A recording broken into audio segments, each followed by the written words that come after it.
Estamos en Salud Hoy junto a la ministra de Salud Pública, doctora Susana Muñiz. Vamos a hablar de otros aspectos ahora, la gripe estacionaria, la vacunación que se está realizando.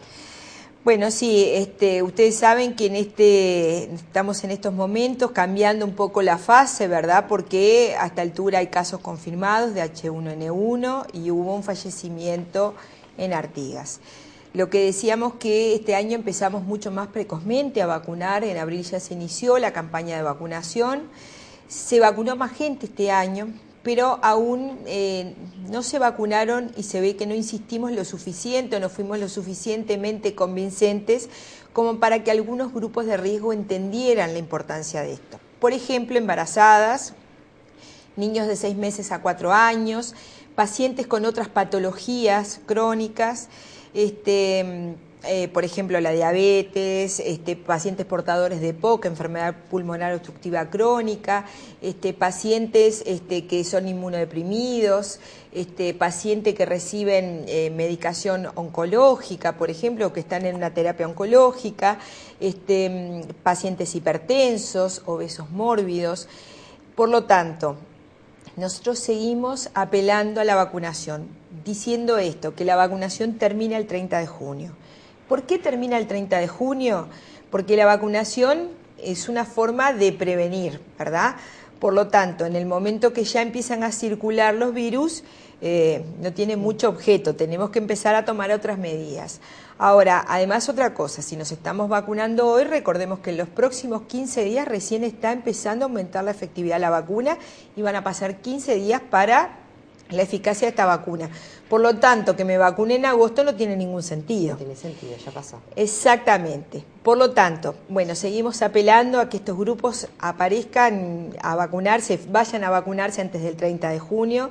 Les recuerdo que las muertes que se han dado en los últimos años, más allá de todo el mito que hay con la H1N1, en realidad hay distintas cepas de gripe, pero les recuerdo que los casos de muertes por gripe se han dado en embarazadas, en obesos mórbidos y en pacientes que tienen otras patologías. Por lo tanto, recordarles a estos grupos que se vayan a vacunar. Algunas otras cosas, les decía que es bien importante el lavado de manos. El lavado de manos que le tenemos que enseñar a nuestros niños, ¿verdad? El lavado de manos, obviamente con agua y jabón abundante, mucho más que el alcohol en gel. Es el lavado de manos la medida más efectiva. Se tiene que hacer sin anillos, ¿verdad? Con el dorso de la mano, la palma de la mano, el lavado interdigital, ¿verdad? Porque es un lugar donde se acumulan virus.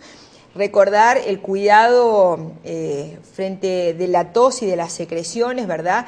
Aquellas personas que están con tos, la utilización de tapabocas, aquellas personas que concurren a un consultorio, a una sala de espera, ¿verdad? Estando embarazadas o teniendo alguna de estas enfermedades, conviene que usen su tapabocas. Recordar también el uso de las secreciones, utilizar pañuelos desechables y además desecharlos en forma adecuada, ¿verdad? Las papeleras adecuadas. Y yo insistí muchas veces hoy en el hecho de que cuando hay un paciente con gripe, quien tiene que estar con él es que lo cuida y que tiene que tomar todas las indicaciones del caso, pero no ir a hacer visitas sociales. Se trata de un paciente que está aislado, está en su casa, en su domicilio, capaz que no está tan mal, pero está aislado. Claro. Y ese aislamiento tiene que ser considerado así. No es una persona que está en la casa para que lo vayan a visitar, porque a veces esos temas culturales nos cuestan a nosotros. Sí. Pero bueno, tenemos que pensar en eso. ¿Vacunas hay? ¿Cuántas sí, en el día de ayer se compraron 3.000 dosis más. Pero bueno, no vamos a seguir vacunando más allá de esa fecha. Y creo que ya lo expliqué por qué. Sí, sin dudas. Igualmente dijo que había más cantidad de personas que se habían vacunado que el año pasado. Sí, muchas más que el año pasado, pero bueno, no hay que descuidarse. No, no hay que descuidarse. Otra vacunación, el sarampión. Sobre todo a las que estamos en un margen de edad ahí, vamos a tener que acudir al vacunatorio y hacer. Lo que sucedió en Uruguay hace muchos años que no tenemos casos de sarampión. Las más veteranitas, las de mi edad, en realidad el sarampión era un virus que circulaba en toda nuestra población. Se supone que todos los que estábamos en mi edad, ¿verdad? Y hasta los nacidos en el año 67, antes de los 18 años, habíamos tenido contacto con el virus del sarampión. Eso posteriormente no fue así. Se realizaron vacunas, pero se hizo una vacuna de una única dosis, y en los últimos años se volvió a reforzar con 2 dosis. Ahora, hay brotes de sarampión en distintas partes del mundo, y se vio en eventos deportivos donde confluyen muchas personas de distintas regiones del mundo que hubo contagio. Nosotros estamos próximos a un evento bien importante, que ojalá que vayamos, ¿no? Ojalá, primera cosa. Por lo menos tenemos más esperanza, pero lo que sí tenemos que estar vacunados. Sin duda, va a ser un encuentro bastante importante. ¿Condiciones para vacunarse del sarampión? Los nacidos entre el año 67 y ahora ya me estoy olvidando, y 85. 85, hay que ir, si bien no es obligatoria, es adecuado que nos acerquemos a vacunarnos. Sí, cuanto más alta sea la cobertura, siempre en una vacunación, cuanto más alta sea la cobertura, mejor, menor cantidad de enfermedad va a haber. El HPV. El HPV, bien. Justamente la verruga, ustedes saben que, hay lesiones que se producen, ¿verdad?, en el cuello del útero, que detectadas a tiempos se curan, pero que si las dejamos evolucionar, no las diagnosticamos, seguramente se conviertan con los años en cáncer de cuello de útero. Ahora, ninguna nos vemos el cuello del útero, no. Esa es la primera cuestión. Por lo tanto, ¿cómo hacer para diagnosticar esto en forma precoz? Porque además esas lesiones, ¿verdad?, precancerosas, son todas curables, agarradas a tiempo. Justamente la primera cosa es la utilización de la técnica del Papá Nicolau, ¿verdad? En aquellas mujeres que inician sus relaciones sexuales, deben tener un Papá Nicolau, ¿verdad?, con la periodicidad que le va a indicar el ginecólogo. En principio, a las adolescentes y mujeres jóvenes se les indica una vez al año. Bien, hoy tenemos una herramienta más, ¿verdad?, que es aquellas niñas que cumplen 12 años en el 2013, se las va a vacunar contra el HPV en forma gratuita.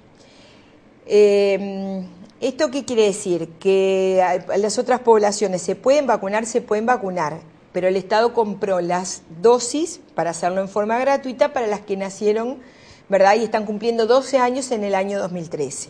Obviamente, año a año se va a ir agregando una nueva población, hasta que, bueno, va a llegar un momento que tengamos a todas las mujeres vacunadas, pero nos va a llevar unos cuantos años. Esta vacuna, yo lo que quiero dejar bien en claro que esta es una herramienta más dentro de un conjunto de herramientas para prevenir el cáncer de cuello de útero. Un cáncer que además afecta a mujeres jóvenes, que tiene una alta tasa de mortalidad. Es un cáncer que no lo vemos, no lo sentimos, entonces tiene la posibilidad de evadirse sin nosotros tener ningún síntoma. Por lo tanto, muy bien la vacunación contra el HPV, pero recordar algunas otras cosas. Primero, recordar que frente al inicio de las relaciones sexuales, el protegerse, ¿verdad? Primero, el tener una educación sexual, esto es una tarea de todos y por lo tanto convocamos a todas las mamás, papás y a todos los docentes de primaria y secundaria, porque recordar que hay niñas, ¿verdad?, que inician sus relaciones sexuales muy niñas todavía. Sí.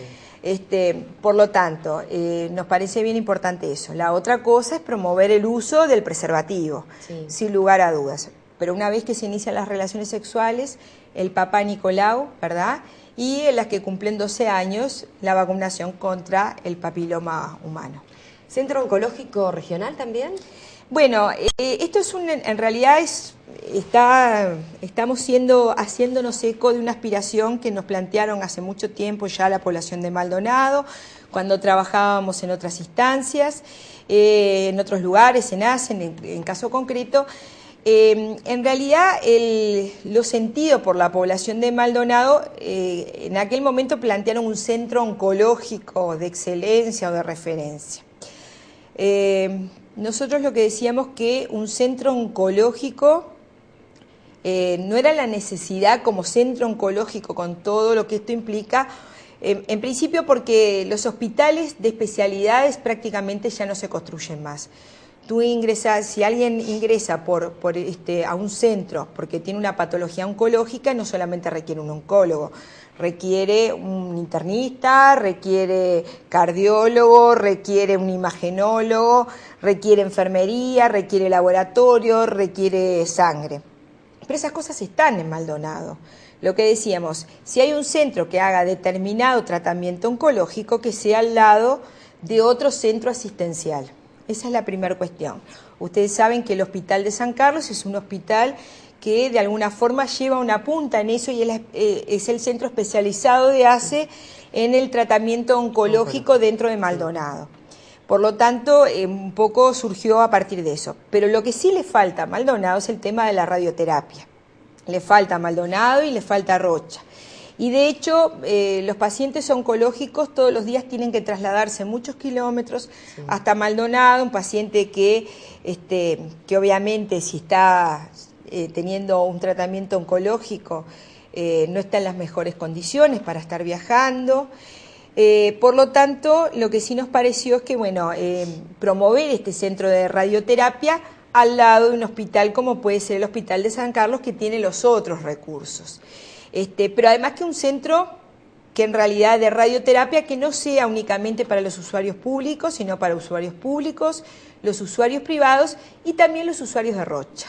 Por lo que hablábamos hoy, porque, bueno, para Rocha, para los rochenses tienen que viajar unos kilómetros hasta Maldonado, es cierto, pero no es lo mismo que viajar hasta Montevideo. La calidad de vida es otra, ¿verdad? Es mucho más cerca y la distancia, por lo tanto, también en realidad en este sentido colabora justamente a mantener de alguna forma la mejor calidad de vida para el paciente oncológico.